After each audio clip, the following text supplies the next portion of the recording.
जय श्री राम दोस्तों, श्री राधा माधव चैनल में आप सभी का बहुत बहुत स्वागत है। दोस्तों, आज मैं चैत्र नवरात्रि 2022 के बारे में बात करने वाली हूँ।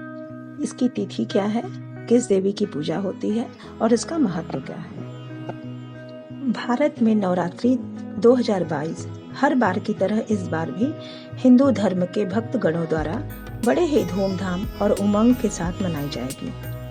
चैत्र नवरात्रि के पहले दिन को हिंदू नववर्ष की शुरुआत के रूप में भी मनाया जाता है, अर्थात हिंदू कैलेंडर के अनुसार इस दिन से नया वर्ष शुरू हो जाता है। चैत्र नवरात्रि में माँ दुर्गा के 9 दिव्य रूपों की पूजा नव दुर्गा के रूप में की जाती है। इन दिनों में लोग देवी दुर्गा की विधि विधान से पूजा करते हैं, क्योंकि ऐसा माना जाता है कि माता की उपासना के लिए ये 9 दिन सबसे शुभ और शक्तिशाली होते हैं। नवरात्रि के पहले दिन कलश स्थापना की जाती है।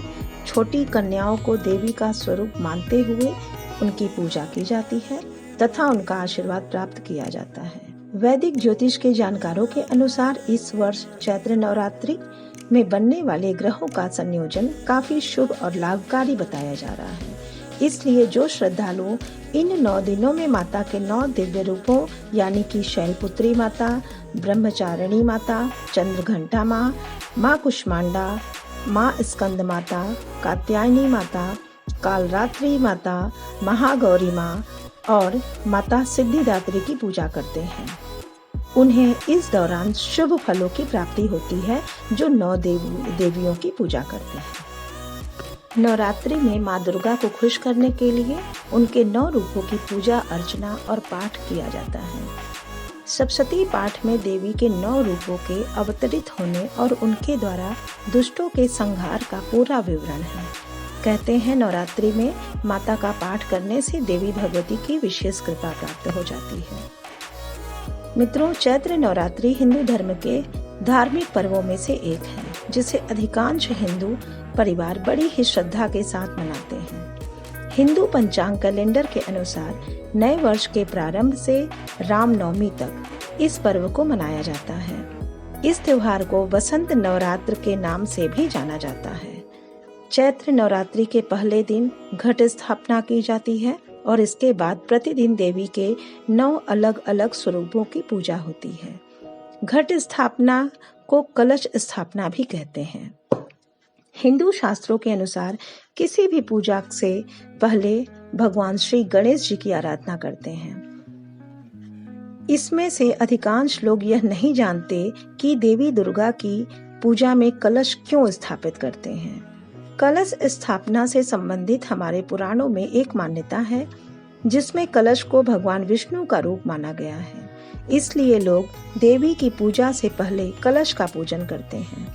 पूजा स्थान पर कलश की स्थापना करने से पहले उस जगह को गंगा जल से शुद्ध किया जाता है और फिर पूजा में सभी देवी देवताओं को आमंत्रित किया जाता है। कलश को 5 तरह के पत्तों से सजाया जाता है और उसमें हल्दी की गांठ, सुपारी, दुर्वा, सिक्का आदि रखी जाती है। कलश को स्थापित करने के लिए उसके नीचे बालू की वेदी बनाई जाती है और उसमें जौ बोए जाते हैं। जौ बोने की विधि धन धान्य देने वाली देवी अन्नपूर्णा को खुश करने के लिए की जाती है। इसके बाद माँ दुर्गा की फोटो या मूर्ति को पूजा स्थल के बीचों बीच स्थापित करते हैं और माँ का श्रृंगार रोली, चावल, सिंदूर, माला, फूल, चुनरी, साड़ी, आभूषण और सुहाग से करते हैं। पूजा स्थल में एक अखंड दीपक जलाया जाता है, जिसे व्रत के आखिरी दिन तक जलाया जाना चाहिए। कलश स्थापना करने के बाद गणेश जी और माँ दुर्गा की आरती करते हैं, जिसके बाद 9 दिनों का व्रत शुरू हो जाता है। माता में श्रद्धा और मनवांछित फल की प्राप्ति के लिए बहुत से लोग पूरे 9 दिन तक उपवास रखते हैं। नवमी के दिन 9 कन्याओं को, जिन्हें माँ दुर्गा के 9 स्वरूपों के समान माना जाता है, श्रद्धा से भोजन कराया जाता है और दक्षिणा दी जाती है। घट स्थापना का मुहूर्त है 6:10 से 8:22 तक सुबह। अगर आप इस मुहूर्त में नहीं कर पा रहे हैं तो दूसरी स्थिति में अभिजीत मुहूर्त सबसे उत्तम माना गया है। इसमें आप घट स्थापना कर सकते हैं। इसका समय है 11:35 से 12:25 तक। घट स्थापना के लिए आवश्यक सामग्री: चौड़े मुंह वाला मिट्टी का एक बर्तन, पवित्र स्थान की मिट्टी, सप्त धाने 7 प्रकार के अनाज, कलश, जल संभव हो तो गंगा जल ले ले, कलावा या मौली, सुपारी, साबुत सुपारी, आम या अशोक के पत्ते जिसे पल्लव कहते हैं, अक्षत, कच्चा साबुत चावल, छिलके जटा वाला नारियल, लाल कपड़ा, पुष्प और पुष्पमाला, लाल पुष्प। आवश्यकता अनुसार आप अपनी सामग्री बढ़ा भी सकते हैं, जैसे मिष्ठान, दुर्वा, सिंदूर इत्यादि। घट स्थापना विधि क्या है, आइए जानते हैं। पहले मिट्टी को चौड़े मुंह वाले बर्तन में रखें और उसमें सप्त धाने बोएं, 7 अनाज जो है उसको बो देना है।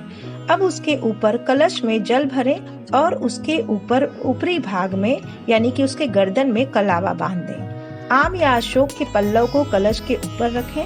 अब नारियल को लाल कपड़े में लपेटकर कलश के ऊपर और पल्लव के बीच में रखें। नारियल में कलावा भी लपेटा होना चाहिए। घट स्थापना पूर्ण होने के बाद देवी का आह्वान करना चाहिए। आप चाहें तो अपनी इच्छानुसार और भी विधिवत पूजा कर सकते हैं या किसी योग्य पंडित से करवा भी सकते हैं।